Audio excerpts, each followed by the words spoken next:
तो भाई मुझे भी अपने क्रेडिट डेबिट कार्ड का टोकेनाइजेशन सिस्टम चालू करवाना है, तो ये कैसे होगा।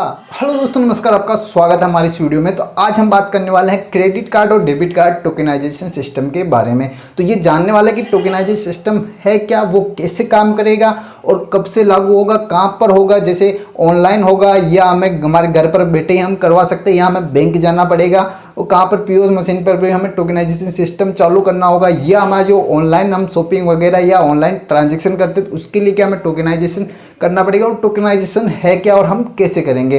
तो वो सारी डिटेल हम इस वीडियो में जानने वाला। अगर वीडियो पसंद आए तो लाइक कीजिए, शेयर कीजिए, सब्सक्राइब जरूर कीजिएगा। तो भाई जो टोकेनाइजेशन सिस्टम है वो 1 अक्टूबर 2022 से लागू किया जाएगा। तो ये टोकेनाइजेशन सिस्टम इसलिए लागू किया जा रहा है ताकि बहुत सारे ऐसे फ्रॉड होते हैं लोगों के साथ में क्रेडिट कार्ड और डेबिट कार्ड को लेकर, जो कि आप किसी को 25,000, 50,000, 1 लाख, 2, 5 लाख का लोग चूना लगा देते हैं। तो उसी को रोकने के लिए आरबीआई ने एक नया सिस्टम लागू किया है जिसे हम टोकेनाइजेशन सिस्टम या सीओप सिस्टम भी कहते हैं।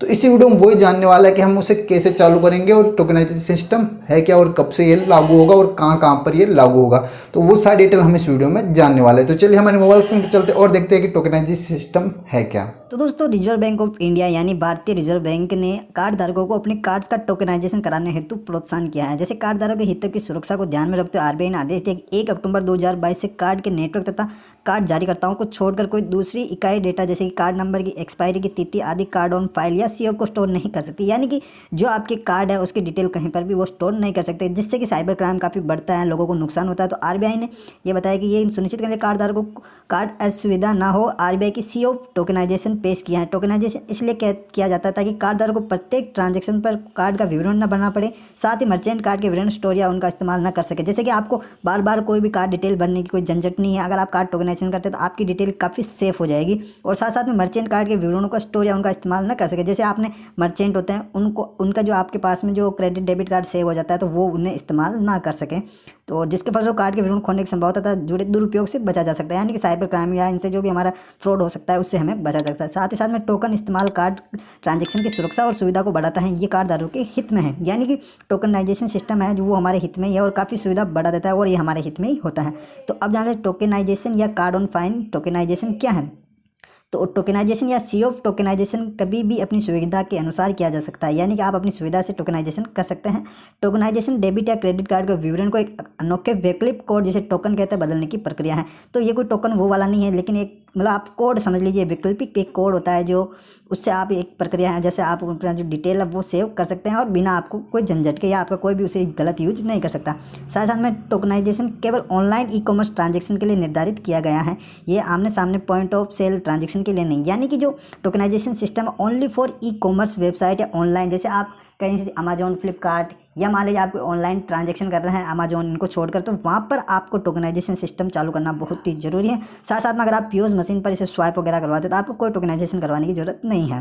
टोकनाइजेशन प्रत्येक कार्ड के लिए ऑनलाइन ई कॉमर्स मर्चेंट के यहाँ केवल एक बार करने की जरूरत है। यानी कि अगर आप एक बार एक साइट पर आपको कर देंगे तो उसी जगह आपको बार बार कार्ड टोकनाइजेशन करने की जरूरत नहीं है। कार्ड विशेष तथा ऑनलाइन ई कॉमर्स मर्चेंट विशेष के लिए प्रत्येक टोकन अलग होगा। यानी कि अगर आप एक जैसे अमेजोन पर आपने कर दिया तो अब आपको फ्लिपकार्ट, आप सोचेंगे हम फ्लिपकार्ट पे भी हमारा हो गया, तो भाई नहीं हुआ, आपको फ्लिपकार्ट पे भी टोकनाइजेशन सिस्टम वो करना होगा। कार्ड धारक किसी कार्ड का ऑनलाइन या ई कॉमर्स मर्चेंट के साथ टोकनाइजेशन करवा सकता है। तो आप कितने भी अनगिनत आप चाहे जितने जो इसके टोकनाइजेशन सिस्टम वो करवा सकते हैं। किसी टोकन या इस्तेमाल उसी मर्चेंट को भुगतान करने के लिए किया जा सकता है जिसके लिए उसे बनाया गया, न कि किसी और मर्चेंट को भुगतान करने के। यानी कि आपने जो टोकन बनाया वो ओनली फॉर उसी के लिए होगा। जैसे फ्लिपकार्ट पर आपने टोकनाइजेशन सिस्टम चालू किया तो वो फ्लिपकार्ट पर ही लागू होगा, ना कि अमेजोन पर, एजियो पर या बहुत सारे मिंत्रा वगैरह पर ऐसा काम करेगा। तो किसी टोकन का इस्तेमाल उसी, तो ये हो गया हमारा। एक बार टोकन बनाने के बाद में कार्ड धारक के भविष्य के ट्रांजेक्शन के लिए टोकन का विवरण एंटर करने या याद रखने की जरूरत नहीं है। तो आपको एक बार अगर आप डिटेल फिल करेंगे तो बार बार आपको भरने की कोई दिक्कत नहीं है। टोकनाइजेशन कार्ड की पहचान के लिए चेकआउट प्रक्रिया के दौरान अंतिम 4 अंकों को डिस्प्ले प्रदर्शित किया जाएगा। तो जो आपकी चेकआउट यानी आपने कोई आइटम परचेज किया उसका चेकआउट करेंगे तो वहाँ पर 4 अंकों का डिस्प्ले प्रदर्शित किया जाएगा, और कार्ड धारक अपनी इच्छा अनुसार अपने टोकन्स के रजिस्ट्रेशन को समाप्त भी कर सकता है। यानी कि आप जो टोकनाइजेशन सिस्टम है इसे बंद भी कर सकते हैं। तो किसी कार्ड का टोकनाइजेशन कैसे करें। तो देखिए अभी हम किसी भी कार्ड का टोकनाइजेशन कैसे कर सकते हैं। टोकनाइजेशन का विकल्प चुनने के लिए कार्ड धारक को मर्चेंट की वेबसाइट या एप्लीकेशन पर वन टाइम रजिस्ट्रेशन करना होगा। तो यानी कि अब जब आप कभी आगे भविष्य में ऑर्डर वगैरह करेंगे तो आपको वहाँ पर एप्लीकेशन वन टाइम रजिस्ट्रेशन करना होगा। रजिस्ट्रेशन करने के लिए कार्ड धारक को अपना विवरण भरना होगा तथा सहमति देनी होगी। कार्ड जारीकर्ता प्रमाणीकरण के अतिरिक्त घटक जैसे ओटीपी के जरिए सहमति को मान्य करेगा। तो आपको ओटीपी वगैरह फिल करना एक बार आपको टोकनाइजेशन करना पड़ेगा। तो अब ये टोकनाइजेशन क्या मतलब इसके पैसे लगेंगे, तो भाई इसका कोई ₹1 नहीं लगने वाला, बिल्कुल ये फ्री रहने वाला है। तो कार्ड धारकों की एक सुरक्षित, संरक्षित, बाधा रहित तथा सुविधाजनक अनुभव पाने के लिए अपने कार्ड का टोकनाइजेशन कराने की सलाह दी जाती है।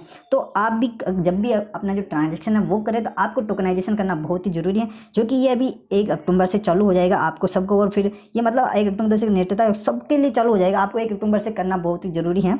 तो इस प्रकार से टोकनाइजेशन हेतु या आप जो टोकनाइजेशन वो सिस्टम काम